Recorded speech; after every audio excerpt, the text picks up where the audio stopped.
damai sejahtera Allah yang melampaui segala akal dan pikiran manusia, itulah kiranya yang memelihara hati dan pikiran saudara sekalian. Di dalam nama Kristus Yesus Tuhan kita. Amin. Saudara-saudara yang kekasih, dalam nama Tuhan kita Yesus Kristus, firman Tuhan menjadi renungan khotbah pada minggu ini dari kitab Yesaya pasal 42 dimulai dari ayat 1 sampai dengan ayat 9. Saya akan membacakannya. Lihat, itu hambaku yang kupegang, orang pilihanku yang kepadanya aku berkenan. Aku telah menaruh rohku ke atasnya, supaya ia menyatakan hukum kepada bangsa-bangsa. Ia tidak akan berteriak atau menyaringkan suara atau memperdengarkan suaranya di jalan. Bulu yang patah terkulai tidak akan diputuskannya, dan sumbu yang pudar nyalanya tidak akan dipadamkannya. Tetapi dengan setia ia akan menyatakan hukum. Ia sendiri tidak akan menjadi pudar dan tidak akan patah terkulai sampai ia menegakkan hukum di bumi. Segala pulau mengharapkan pengajarannya. Beginilah firman Allah Tuhan yang menciptakan langit dan membentangkannya, yang menghamparkan bumi dengan segala yang tumbuh di atasnya, yang memberikan napas kepada umat manusia yang mendudukinya, dan nyawa kepada mereka yang hidup di atasnya. Aku ini Tuhan telah memanggil engkau untuk maksud penyelamatan, telah memegang tanganmu. Aku telah membentuk engkau dan memberi engkau menjadi perjanjian bagi umat manusia, menjadi terang untuk bangsa-bangsa, untuk membuka mata yang buta, untuk mengeluarkan orang hukuman dari tempat tahanan, dan mengeluarkan orang-orang yang duduk dalam gelap dari rumah penjara. Aku ini Tuhan, itulah namaku. Aku tidak akan memberikan kemuliaanku kepada yang lain, atau kemasyhuranku kepada patung. Nubuat yang dahulu sekarang sudah menjadi kenyataan. Hal-hal yang baru hendak kuberitahukan. Sebelum hal-hal itu muncul, aku mengabarkannya kepadamu. Demikian firman Tuhan. Saudara-saudara yang kekasih, minggu kedua di tahun ini kita mengucap syukur kepada Tuhan secara pribadi, keluarga, dan seluruh warga jemaat kita, di mana kita masih diberi waktu untuk datang bersekutu di rumah Tuhan ini. Dan kemudian saya yakin ketika kita berangkat dari rumah bersama keluarga, saya percaya kita duduk di rumah Tuhan ini untuk mengucap syukur kepada Tuhan atas keadaan apapun kita. Dari pergumulan masing-masing, semua kita pribadi lepas pribadi ada pergumulan, ada suka, ada duka, ada pergumulan yang seiring dengan waktu berjalan bagi kita tidak akan terlepas dari kita. Jadi jangan ada orang yang mau bebas dari pergumulan hidup. Hidup ini bergerak. Kalau tidak bergerak, kamu jatuh. Ibarat naik sepeda, kata Albert Einstein. Hidup berjalan. Bagaikan naik sepeda harus bergerak. Kalau tidak bergerak, ya sudah terjatuh. Jangan berdoa supaya laut tidak ada gelombang. Itu tidak laut lagi. Dan laut yang tidak bergelombang itu sangat menakutkan. Jadi hidup ini juga harus bergelombang. Dan di gelombang yang ada itulah menasar setiap orang mengenal pergerakan hidupnya, mengenal Tuhan yang menjaga dirinya.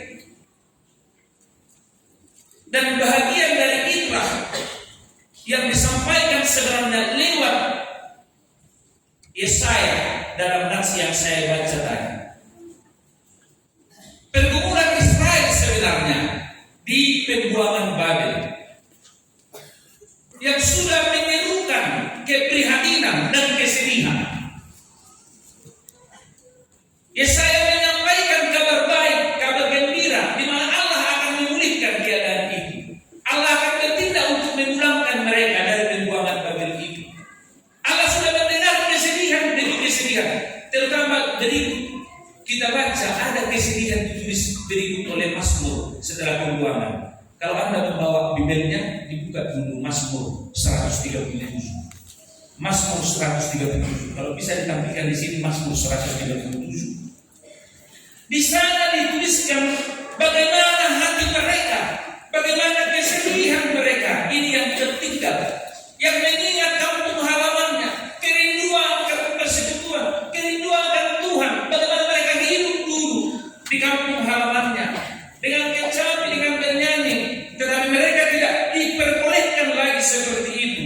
Maka mereka berada dan dituliskanlah ini Mazmur 137. Kalau bisa kita baca bersama, tapi mungkin sama ya, jangan berbeda dengan.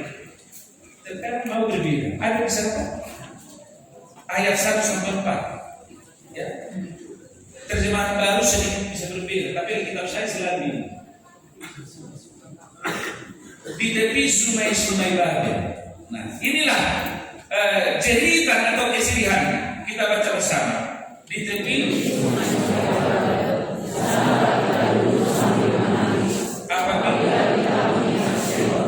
pada pohon-pohon andalusa di tempat itu kita menggantungkan kecapi kita, sebab di sanalah orang-orang yang merawat kita meminta kepada kita, memperdengarkan nyanyian, dan orang-orang yang menyiksa kita meminta nyanyian sukacita.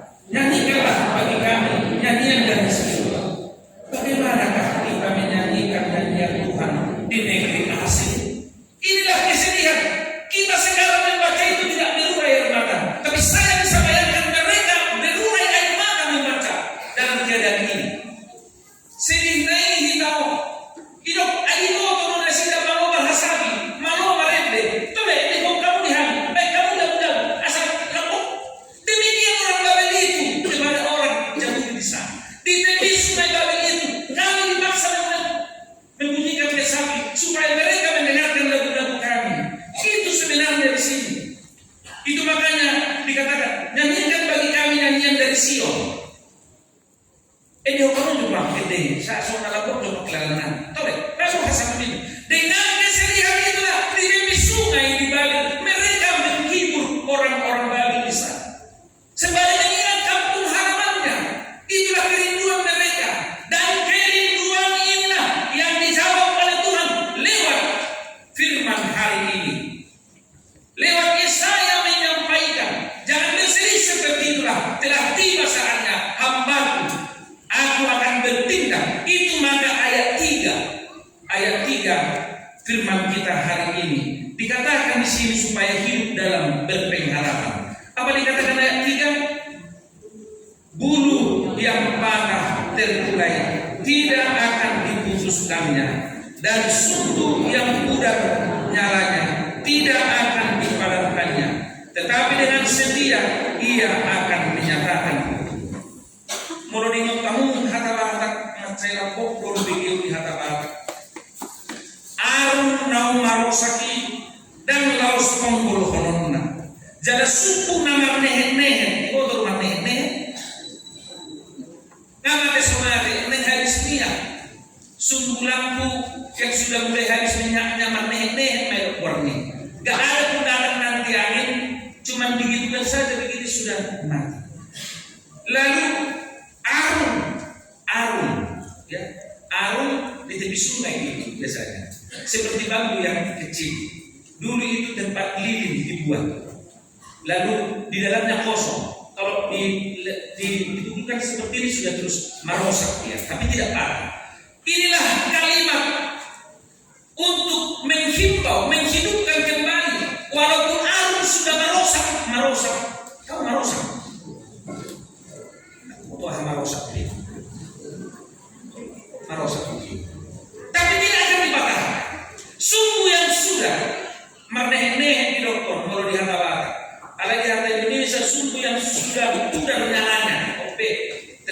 langsung marah kata pura berapa sudah lalu ya. Tapi sudah mau padam, tapi tidak akan dipadamkan. Itulah perjanjian Tuhan kepada umat yang menderita itu. Kembali dulu Mazmur 137 tadi. Kalau kita bisa bayangkan itu, kehidupan seperti itu terjadi pada kita. Penjara kita rupanya Roma sih di penjara ya. Kalau waktu ini cuma ada Roma mereka itu kan. Baca demi bahasa orang tersebut terpuluh mau. Kami cuma di penjara disuruh. Hari besok ini kami di rumah jam ni beja doh na terus ni beza. Begitu senangnya mereka tepuk tangan dan hidup. Tetapi saya membayangkan itu, tetapi disuruh untuk menghibur. Seperti itulah Mazmur 137 itu. Kalau itu terjadi bagi umat Israel, ya saya membacakan tadi bagi kita dan kita membaca bersama. Bisa kalau hal itu terjadi bagi kita, kerinduan seperti itulah yang dijawab oleh Tuhan lewat hal ini. Itu akan diselesaikan semua, walaupun sudah mau padam, walaupun sudah mau patah, tetapi tidak akan dipatahkan. Akan terjadi pemulihan kembali, umat Israel akan dibawa kembali kepada kampung halamannya. Lalu di sana akan dibangun kembali rumah Tuhan. Di sana kecapi itu akan dibunyikan untuk kemuliaan nama Tuhan dan bertepuk tangan dari hati dan mulut. Ini hanya bernyanyi mereka dari mulut, hatinya menderita. Tuhan akan menjanjikan yang bernyanyi tepuk tangan di tangan, suara nyaring di mulut dan hati kita bergembira. Itulah yang sempurna keselamatan dari Tuhan. Jangan hanya bernyanyi di mulut, tapi hati menderita. Bertepuk tangan di tangannya, tapi juga hati sangat menderita. Itulah yang terjadi di tepi sungai Babel bagi mereka. Tapi Tuhan menjanjikan keselamatan buat mereka. Saudara-saudara yang terkasih, dalam nama Tuhan kita Yesus Kristus, itulah yang disampaikan lewat Yesaya, supaya jangan hidup dalam keputusasaan, tetapi hiduplah dalam pengharapan. Orang Kristen tidak boleh hidup berputus asa dan terjaga putus asa. Mana dele, unang homat dele, unang berputus asa. Sebab kenapa? Sebab seorang pun tidak tahu apa yang bakalan terjadi besok. Oleh sebab itu sekarang kamu tidak boleh hidup berputus asa, karena besok kamu tidak tahu apa yang terjadi. Jika kamu sakit sekarang, besok sembuh. Bila kamu miskin sekarang, besok kamu kaya. Kalau tidak, kamu anakmu menjadi kaya. Kalau kamu bolos sekarang, besok kamu pandai dan berhasil. Melebihi keberhasilan orang-orang yang pandai sekarang. Dan semua itu saya udah. Aisyah marah hamalot kasih saudara yang menurut Tuhan, bukan? Dan apa kena juara di SD sudah nama Tuhan beri, bukan? Dan apa kena juara di SMP sudah nama Tuhan? Aku itu nama Tuhan, karena dia lebih juara itu, juara 10. Kamu terus akan juara 5 masih lebih besar lagi, kan? Tapi siapapun dia yang terbelakang juara 40 itu tahu, tetapi inuruti perdanaan itu toh. Gabi boy dulu sih, berhasilan kadang siang na juara-juara na dokter nak nyanyi. Sudah nyanyi juara juara istri dia harus dibersihkan. Sudah kalau bukan ini. Indah rupanya, ay mang dabok hadiah ini nak alay, bayi apa? Meluat apa? Inuruti mantangi yang doa mengunda. Dia bersabar. Dia selalu melangkah dengan pasti, dan akhirnya dia berdoa akan dia kerjakan apa yang dia doakan. Itulah kehidupan kita. Oleh sebab itu jangan berputus asa. Jawabannya karena besok kita tidak tahu apa yang akan terjadi. Kedua, jangan sombong dan jangan tinggi hati. Jawabannya juga sama. Karena seorang pun tidak tahu apa yang bakalan terjadi besok. Bila hartamu yang kau sombongkan sekarang, besok dan minggu depan bisa habis. Oleh karena sesuatu apapun. Bila kamu cantik sekarang sehingga kamu sombong melihat yang lain, besok kamu bisa jelek. Dan semua bisa seperti itu terjadi. Juga jawabannya sama. Karena besok kita tidak tahu apa yang bakalan terjadi. sehingga tidak boleh berputus asa, sehingga tidak boleh menyombongkan diri apapun kemampuan dan kepemilikan. Sebab hubungan kita terhadap harta kita hanya dua. Tidak ada harta sedikit atau banyak, dua hubungan kita ke sana. Pertama, bisa harta itu meninggalkan kamu. Saya sebagai pendeta yang sudah melayani sekian tahun, sudah melihat banyak hal. Hartanya meninggalkan dia. Dulu dia seperti ini, ceritanya sama saya seperti ini. Sekarang sudah seperti ini. Harta itu meninggalkan dia. Itu yang salah. Tak orang yang terdahulu, tak ada. Yang kedua, dia meninggalkan hartanya. Lo asal pinasa mau pengen dia ini, halau. Ada orang yang berhukum zaman hartanya. Tidak, belum. Jadi kalau cicitnya itu aja dari cicitnya itu. Aduh kan tuh gigi mas naik itu, gigi mas naik. Payah kamu, seperti itu. Jadi orang kedua itu, artai orang meninggal orang, tidak ada. Gabin mana kubilang kau ya minum. Napa dua orang, ibadah kau meninggal orang tanah. Iba sama itu bangun dari Huria, ditaruh waktu kuburan dalam dari mana. Payah kamu, atau permainan. Hanya sebentar saja kita diingat. Besoknya anak-anakmu sudah pada sibuk untuk urusan ini dan itu. Akan ada kalau bujuk suami ini akan lebih mengeluarkan ini saya lalu udah. Untuk kita yang orang pilih di televisi nak pernah muncul kami lebih. Dan kalau kita kita yang nama ini mau mati, ini yang kamu. Dan kalau akan segera adikmu atau abangmu tersegera, anak-anak tersegera berangkat untuk meninggal. Kalau ini semana sudah meninggal kita. Iman berbetai saat rodi kuburan ini olah Tuhan tahidu nasilia. Oleh sebab itu untuk apa kamu hidup berlama-lama, untuk siapa dan untuk bagaimana? Untuk banyak orang kamu berbuat, untuk semua orang kamu berbuat, tetapi kamu melupakan Tuhan yang bersama-sama dengan kau di bumi dan di akhirat. Itu maka firman selalu mengingatkan kita untuk hal ini. Jangan hidup dalam putus asa, jangan engkau sombong dalam kehidupanmu, tetapi yang benar adalah hiduplah dalam pengharapan. Kalau pengharapan tayo membaik kita semangat, benar. Saya selalu katakan itu, selesai membaca buku yang mengatakan, ukah berdomata jauh mana sudah pengharapan daripada nasomangan. Buku baca orang ini benar. Manusia tidak makan 4 hari atau 1 minggu belum tentu mati. Tapi orang yang tidak berpengharapan, besoknya nggak usah ditunggu malam, sudah selesai dengan orang lain atau dengan dirinya sendiri. Benar.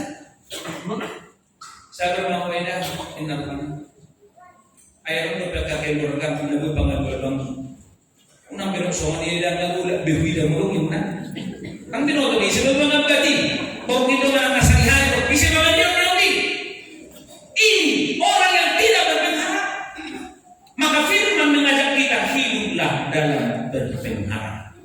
Marpakirimu mau sahid marpakirimu mau mulubus marpakirimu mamora mau oto marpakirimu panggil lagi. Sebab di sana dalam perjalanan suka dan duka yang bersama-sama dengan kita, di situ Tuhan ada mengajar dan membimbing kita. Alam iman, jangan ikatkan dirimu kepada penderitaan. Sebab penderitaan akan berlalu seiring dengan waktu. Iman akhirnya ini mau menderita ada kesedihan, ingat seiring dengan waktu duka cita penderitaan akan berlalu. Gak beda orang memang mengikuti akan berlalu seiring dengan waktu. Kemudian Tuhan jangan ikatkan dirimu kepada sukacita. Ini benar. Suatu kira untuk kau diri itu sih, sebab sukacitamu seiring dengan waktu akan berlalu. Mau sudah ada bukti orang itu bagi-bagi pani, wah hebat deh benar pani. Mengulubi bukti 10.000, 50.000, mengulubi hal dia musimnya. Lalu ditambah mariti, maka siap mangan hebat sudah pesate. Kau tarik naik turin pun biar kau ayat. Jadi permisi dengan mudah deh. Tidak ada mana nonton. Mulai sesuatu yang saya kasih doni, merpung mau orangnya kabar Dan buat buku, saya sudah mengeluarkan tanah 1 juta. Saya mah ada makan bodong-bodong. Nasi. Bodong kata kamu mengenai itu dan tak nak tahu. Karena dengan bodong dengan mangela bisa pada kawan. Semua nama nonton bagi-bagi selesai. Seperti itu kehidupan. Jangan ikatkan dirimu ke situ. Sebab itu akan berlalu. Tapi ikatkanlah dirimu berpengharapan tetap kepada Tuhan. Amin. Itulah kehidupan kita. Tahun 2006 banyak prediksi ada dan semua. Tapi apapun yang terjadi di sana, ikatkan dirimu kepada Tuhan lewat firman dan doamu setiap pagi. Kemanapun kamu pergi, kebawahan yang masih dari ini. Tetapi kamu percaya kalau kamu sudah berdoa, penyertaan Tuhan ada padamu. Bila tahun 2005 musim baru berakhir, mungkin menyeberang sampai 2000 berakhir. Ya, nuruti mah, kerjakanlah dan kerjakan. Semua harapan-harapan kita supaya ada di sana. Karena kehidupan kita selalu berubah, selalu berubah. Bila kamu sekali lagi, saya jelaskan lagi penderitaan ini, jangan mengelak, hidup di sana dan berdoa supaya Tuhan menguatkan kamu menjalani kehidupan ini. Karena segala sesuatu dapat dipakai Tuhan, dapat dipakai Tuhan dalam hidupmu untuk menegur engkau, untuk memulihkan engkau, untuk menguatkan engkau. Segala keadaan kehidupan kita. Tapi percayalah Tuhan ada dan Tuhan tahu itu. Itulah yang menguatkan kita.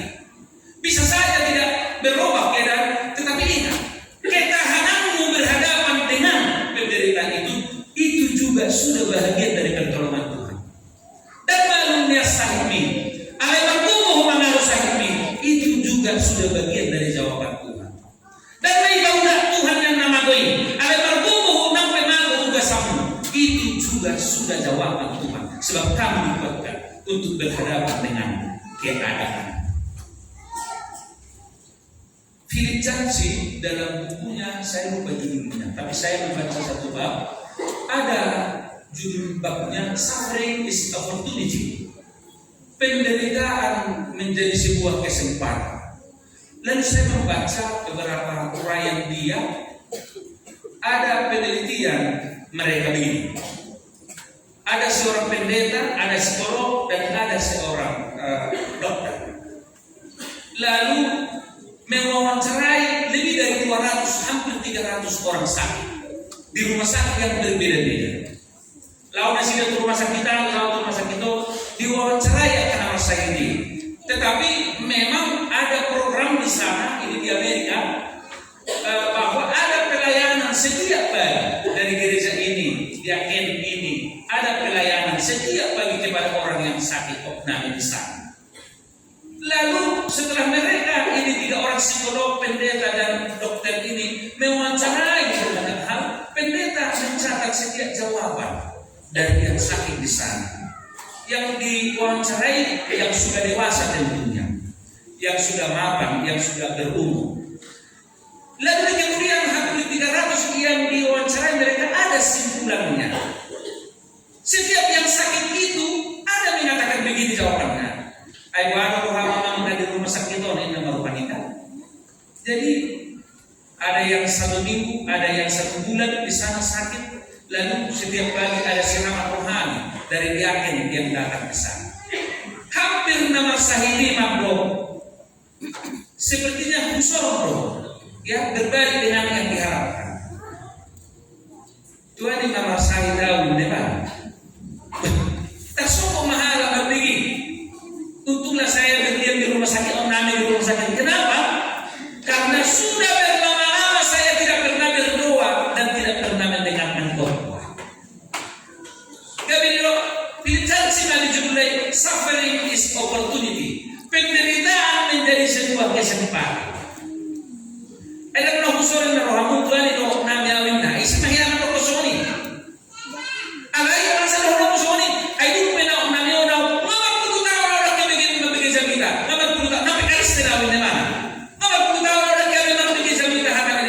Tetapi semenjak saya opname di sini, setiap pagi ada juga sorenya datang pendeta berdoa dan mendengarkan firman Tuhan.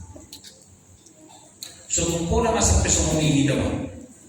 Sotong pola mah coba sampai masahin kita.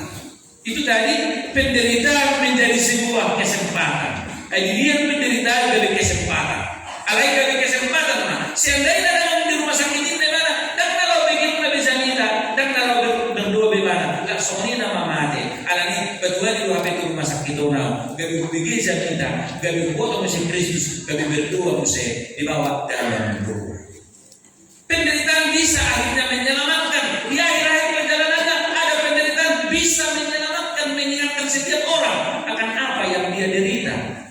Nah, perjalanan hidupnya lewat rumah sakit dan opname itu membawa dan mengingatkan dia akan apa itu Injil keselamatan Tuhan Yesus yang menyelamatkan dia.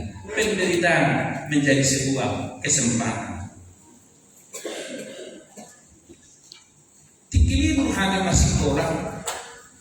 Pernah saya untuk memakai waktu yang libur ini di kampung kami tidak menanam padi karena rehab penyairan. Mulai utama hero rehab botak tangan botak air apa namanya irigasi itu karena berbaikan. Jadi ditanami manual gadung di haul gaduh, ubi kayu. Waktu kami libur saya ikut truk mengangkat ubi kayu dari sawah yang sudah kering. Tetapi ada pengalaman bagi saya sampai hari ini selalu saya ingat karena kontradiktif kepada pemahaman saya, tetapi hal itu terjadi.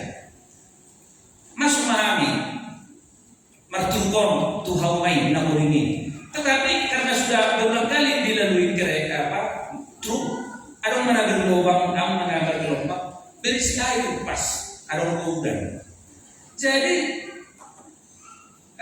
masuk memahami tu home, ala ada disimak gelombang ada kayak tabor mau motoron truk kondisi. Saya digas sudut nanyo makin dalam. Usul kami makin dalam karena berputar bannya terus. Datanglah sopirnya. Tolong. Nak kamu nena, nak sulit, nak kok kubagasa. Bojolo deba garuni, ubi, naung naro. Pamas kubagasa ni, nak kamu sulit, tu mobil tukon. Bayangan saya akan menjadi berat. Orang nak turun dari ringan, sedangkan ringan saja tidak keluar. Apalagi dapat beban. Demikian bayangan saya karena saya masih di atas remaja ketika itu. Sebelum masuk kami sudah gade borak non. Tak kamu segala masuk gade apa boraknya. Gade ringan dan keluar mobil siang kumpul. Itulah bayangan saya. Ternyata walaupun berlawan karena perintah supir, saya naik ke mobil dan semua naik. Dan akhirnya naik kita makin beban. Dan ternyata setelah tambah beban di mobil itu dihidupkan dan tidak kami dorong lagi, sudah bergerak kembali dan terbor dari motor. Kesimpulan saya dan ternyata tulang borak itu menyelamatkan. Dari situ saya selalu refleksikan penderitaan borak beban bisa juga mengingatkan setiap orang akan keselamatan. Gabi lumui peluang. Alani ikut beringot kami. Jolo ada bawa sipata mah. Ada yang melupakan. Jangan sampai ada kira-kira begitu ya. So partuk kami naik anglingan yang biasa terjadi. Saya dulu jakai na tingkat 5. Di tingkat 5 pembangunan tukang na di tingkat 5. Ida buhon. Saya dijual kalau tukang na turun dan gelusi. Saya dijual dan gelusi. Ida buhon na dan di bawah tumpe. Ida buhon ma bau na metnet. Ida buhon melitik bau na bau ibereng ma tubijang. Ayah hayna ngalilinaw badjuho dan di video habis pun hona umi gabi di video ma. Janganlah kiranya seperti itu. Tunggu datang bau. Kamu lupa pakai guru beda. Mau lupa juga? Nah, janganlah seperti itu. Apapun dan dimanapun suka dan duka kehidupan kita bersama-sama dengan Tuhan, itulah yang kita hadapi ke depan. Dalam kehidupan kita terpanggil dan Tuhan memulihkan kehidupan siapapun orangnya, tetapi kita dipanggil seperti yang dinyatakan dalam ayat 6 dan ayat 7 khotbah kita ini. Ayat 6 dan ayat 7 dalam khotbah kita ini dikatakan di akhirnya, dikatakan di situ, menjadi terang untuk bangsa-bangsa, membuka mata yang buta, mengeluarkan orang-orang yang berdiam dalam kegelapan dan terpenjara, menjadi terang untuk bangsa-bangsa, membuka mata yang buta, mengeluarkan orang-orang dalam kegelapan. Itu yang dikatakan tadi dalam khotbah kita ayat 6 ayat 7, untuk membuka mata yang buta, untuk mengeluarkan orang dari hukuman, dari tempat tahanan, dan mengeluarkan orang-orang yang dulu dalam kegelapan, dalam rumah penjara. Itulah keberadaan kita.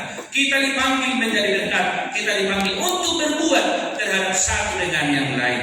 Janganlah orang sudah dalam kegelapan kamu gelapkan lagi jalannya. Jangan. Sudah jatuh kamu tanam, kamu biarkan, dan tidak kamu kembalikan dia ke jalan yang benar. Menolonglah, berikan kepada dia pendidikan, tolong dia dalam keadaannya. Unang mamanolong HP lahok maporot kaliban musik, jangan. Kalau perlu, iya, berikan pertolongan. Orang yang dalam kegelapan, dalam skala kecil dan juga dalam skala besar, hendaklah kehadiran kita dimanapun kita berada, siapapun kita, dalam skala kecil, keluarga kecil, dan skala besar, bila itu dimungkinkan, di mana kita dapat membawa terang, menolong orang yang terjatuh, membimbing kepada jalan kebenaran. Itulah firman Tuhan yang menguatkan kita. Dan dalam hal itu jangan katakan kamu kecil, jangan katakan kamu lemah, walaupun sudah apa tadi di sana tidak akan dipadamkan, ya. Bulu yang patah terkulai tidak akan diputuskan, ya. Sumbu yang sudah hampir pudar tidak akan dipadamkan.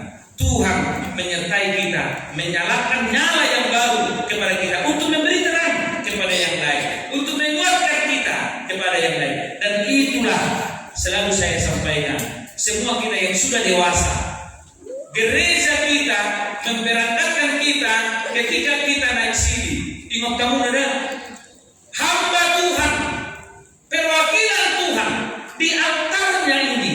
Ketika kamu naik sini, apa doa pendeta, apa doa hamba Tuhan kepadamu? Tuhan kiranya menyertai engkau melawan kejahatan dan memberi kekuatan kepadamu melakukan yang baik. Tuhan sudah berkati engkau di altarnya ini, menyatakan kamu dewasa untuk melawan segala kejahatan. Tuhan ada di pihakmu dan melakukan segala yang baik. Tuhan akan menolongmu. Tuhan memberkati kita. Amin. Kita berdoa. Terima kasih Bapa atas firman-Mu kepada kami. Firman-Mu mengingatkan kami supaya kami jangan berputus asa, tetapi hidup dalam pengharapan. Ya Bapa, dalam perjalanan hidup ke depan, kami tentu tidak tahu apa yang bakalan terjadi. Namun Engkau Tuhan yang tahu dahulu, kini, dan masa mendatang. Kami sampaikan seluruh kehidupan kami hanya kepada tangan pengasihan Tuhan. Bimbing kami dalam perjalanan kami, berkati kami dalam pekerjaan kami, jawab kami dalam doa-doa kami. Bila tahun lalu doa kami belum diwujudkan, tahun ini Bapa, Engkaulah yang memberikan permintaan seorang dengan yang lain, pribadi lepas pribadi, keluarga lepas keluarga. Engkaulah yang menjawab doa-doa kami, supaya kami bersukacita dalam menjalani kehidupan kami. Berkati jemaat-Mu dari yang kecil sampai yang lansia. Berkati juga perhadaan gereja-Mu sini, supaya kami menjadi orang-orang yang percaya dan orang-orang yang terberkati. Terimalah doa kami, dalam nama Kristus kami berdoa dan bersyukur. Amin.